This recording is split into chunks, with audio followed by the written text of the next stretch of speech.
There are 5 main tools that I use in my retouching, and they are the spot healing brush patch tool, brush, and the clone stem tool. It shouldn't be so that you use one same tool for everything just because you're familiar with it. These tools are designed for different tasks, and you will definitely get better results by using them to solve the problems that they are made for. I use the brush tool to paint in pixels, for example, to add some eyelashes or fill in the eyebrows, or when I'm working with layer masks. I always change the type of the brush and opacity depending on what surface and texture I'm working on. The clone stamp tool simply copies pixels from the source area to the destination area. You need to hold Alt to sample and then apply those pixels in simple brush strokes. You can also change the type of the brush and opacity depending on what surface you're working on. The healing brush tool is similar to the clone stamp tool in the way you also need to hold Alt to sample your source pixels.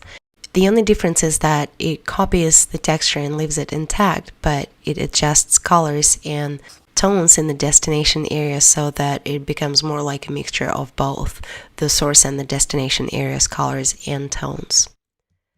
The main difference between the healing brush and the spot healing brush is that you don't need to sample when working with the spot healing brush. It automatically samples from the texture and tones from the areas around it, and all you need to do is simply touch a blemish or a spot for it to disappear. I know that many photographers and retouchers find this tool useless, but I actually think it's great when used properly. Remember that when retouching skin, keep it set to proximity match. Create texture and content aware can actually work against you, and also keep spacing set to 1% when working with the spot healing brush or the healing brush tool. The patch tool is very different from the rest of the retouching tools. It works as the healing brush in a way only you're applying your sample pixels in patches.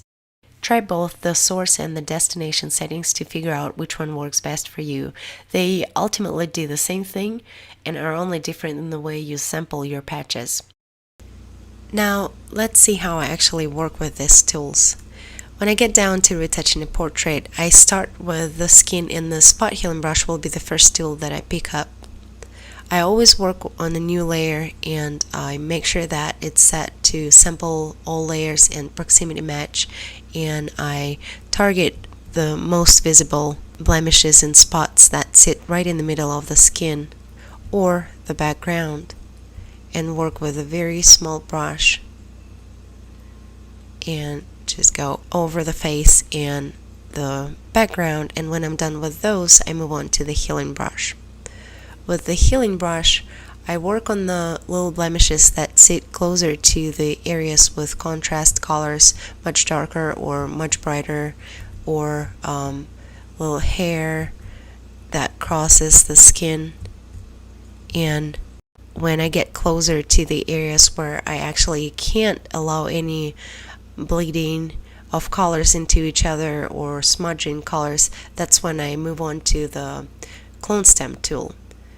Let's see any areas that we could, yes, for example, this little it looks like it's an eyelash that catches on the light, and if I start using a healing brush right here or a spot healing brush, it will just smudge all the colors, and all the colors will bleed into each other. So this is exactly the situation where the clone stamp tool would be the ideal tool for retouching. And again, I make sure that it's set on all layers, maybe a little bit higher opacity, cover it up, and move on to the next tool, which will be the patch tool. To use the patch tool, you need to have the actual layer with pixels selected. It's the only retouching tool that will not work on a new layer. To duplicate your working layer, you can press Command J and then choose the setting that you prefer. I prefer destination, and select the patch of the good skin and drag it over the skin that you're trying to cover up or fix. I usually use the patch tool on the body or on the neck, but not as much on the face. So as you can see, the healing brush tools are ideal for working on skin and gradient backgrounds, and the clone stamp tool is irreplaceable when it comes down to working on texture or the areas where different colors meet and you can't allow them to smear into each other. Remember to zoom in very close and keep the size of your tools just slightly larger than the blemishes you're working on.